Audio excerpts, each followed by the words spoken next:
প্রিয় সাংবাদিক বন্ধুগণ, আমি আরেকটি ঘটনা বলতে চাই যে আমাদের একজন দায়িত্বশীল গতকালকে আজকে তিনি ঢাকা থেকে গিয়েছেন সৈয়দপুর বিমানবন্দরে, এবং সেখানে আইনশৃঙ্খলা বাহিনী তাকে একটা সাজানো নাটক করেছেন। তিনি তার বক্তব্য স্পষ্ট করেছেন যে আমার ব্যবসায়ের জন্য আমি আসা যাওয়া করি, ব্যাংক বন্ধ, আমাকে কিছু লেনদেন করতে হয়, এই জন্য তার সাথে কিছু নগদ টাকা ছিল, যেটি খুবই স্বাভাবিক। একজন মানুষ ব্যবসা করতে পারেন, তার পরিবারের প্রয়োজনে বা অন্য প্রয়োজনে তিনি এটা ক্যারি করতে পারেন। এয়ারপোর্টের মতো একটা রেস্ট্রিক্টেড এরিয়াতে, যেখানে খুবই লিমিটেড মানুষের চলাফেরা, সেখানে একটা নাটক সাজানো হয়েছে যে তিনি এই টাকা নিয়ে যাচ্ছেন এবং এটার বিভিন্ন অর্থ করার জন্য বিভিন্ন ধরনের বলা হচ্ছে নিউজ করা হচ্ছে। ইতিমধ্যে তিনি একজন বয়স্ক লোক, একজন দায়িত্বশীল ব্যক্তি আমাদের, তিনি অসুস্থ হয়ে পড়েছেন মেন্টালি এই টর্চারের কারণে। তিনি এই মুহূর্তে হাসপাতালে আছেন, রংপুর হাসপাতালে তাকে নেওয়া হচ্ছে।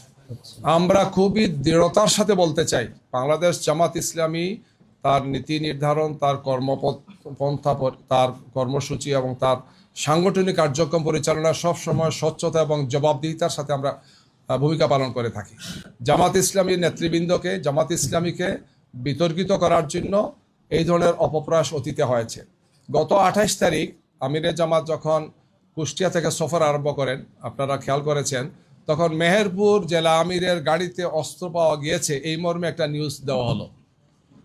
পরে দেখা গেল 1 ঘন্টার মাথায় সেটা হচ্ছে বাঁশ ছিল, লাঠি ছিল, অথবা এই ধরনের ছিল যেগুলা কাজের জন্য নেওয়া হচ্ছে, অর্থাৎ সেখানে স্টেজের কাজের জন্য নেওয়া হচ্ছে, শাবল নেওয়া হচ্ছে, কুদাল নেওয়া হচ্ছে।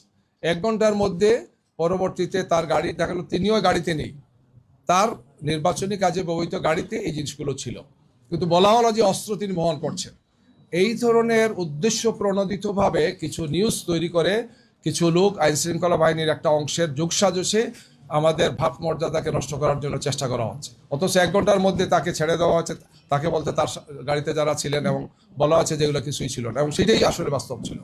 তো এইভাবে আমাদের সে মনে হচ্ছে যে একদল লোক রাজনৈতিকভাবে জামাত ইসলামীকে মোকাবেলা করতে ব্যর্থ হয়। জনতার এই যে বিপুল প্রত্যাশা, বিপুল যে আলহামদুলিল্লাহ আগ্রহ আমাদের দিকে, এই জন্য একের পর এক এই সমস্ত ঘটনাগুলো তারা ঘটাচ্ছেন। গিয়ে নারী কর্মীরা আমাদের কাজ করতে গিয়ে বাধার সম্মুখীন হচ্ছেন, ফিজিক্যালি তাদেরকে ইনসাল্ট করা হচ্ছে, কাজ করতে দেওয়া হচ্ছে না, উল্টো আমাদের উপর নারীদের ব্যাপার বিভিন্ন কথা ছড়ানো হচ্ছে।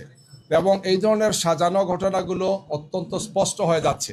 একটা ঘটনা ঘটে, এক জায়গা থেকে তারা প্রেস ব্রিফিং করেন, তারপরে গিয়ে তারা আবার নির্বাচন কমিশনে হাজির হন, এগুলো নিয়ে তারা অভিযোগ করেন। মানে এটা রিলেটেড, একটার সাথে একটা রিলেটেড, অর্থাৎ এই ধরনের একটা ঘটনা সাজানো হবে, তাৎক্ষণিকভাবে সেটা ব্রিফিং হবে, তারপর সেটা ইসিতে যাবেন অথবা একটা কর্মসূচি দেবেন।